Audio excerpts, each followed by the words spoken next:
Welcome to my channel.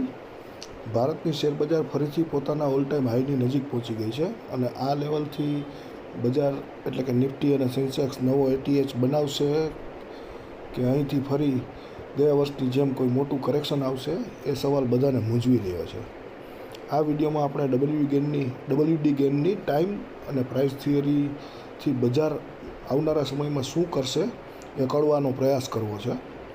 Monthly ચાર્ટમાં આપણે જોઈએ તો ઓક્ટોબરનું ક્લોઝિંગ ગયા વર્ષના એટીએચ પછીનું સૌથી ઊંચું બીજું ક્લોઝિંગ છે, જે આપણે અહીંયા જોઈ શકો છો.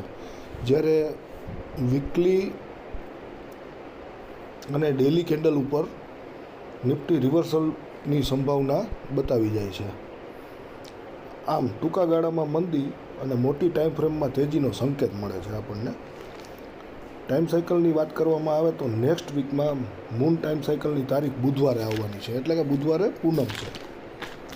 આ દિવસે અથવા તો તેનાથી એકાદ બે દિવસ આગળ પાછળ નિફ્ટી શોર્ટ ટર્મ બોટમ બનાવે તેવી ધારણા આપણે કરી શકીએ.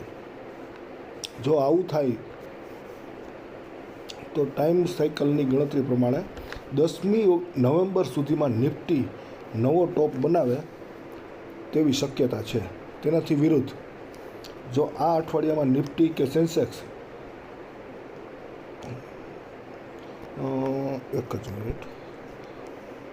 આ અઠવાડિયામાં નિફ્ટી કે સેન્સેક્સ કોઈ સુધારો ન બતાવે તો કરેક્શન છે ને એ 10મી નવેમ્બર સુધી ખેંચાઈ જાય તેવી પૂરી શક્યતા છે. કારણ કે 10થી 28 નવેમ્બર સુધીની તારીખ ટાઈમ સાયકલ ઉપર બહુ મહત્ત્વની છે, જે અહીંયા છે ને ચાર્ટ ઉપર તમને એક બોક્સમાં બતાવ્યું છે પર્પલ કલરના.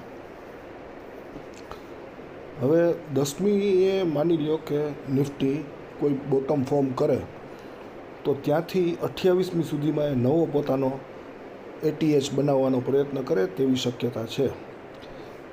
આમ આ હવે માની લો કે આપણે ફરીથી એમ ધારીએ છીએ કે નિફ્ટી આ વીકમાં કોઈ સુધારો બતાવતું નથી, તો નિફ્ટી માટે હવે પછીના જે મહત્ત્વના સપોર્ટ છે પ્રાઇસ સાયકલ ઉપર એ 25,600થી 25,500 અને 25,100થી 25,000 સુધીના છે. તો આ ધ્યાને રાખીને આપણે ટ્રેડ કરવું જોઈએ.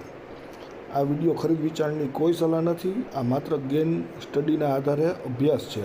આવા જ પ્રિડિક્શન માટે અમારી mobile application trade gain play store ઉપર અવેલેબલ છે, જે તમે ડાઉનલોડ કરી શકો છો. Thank you.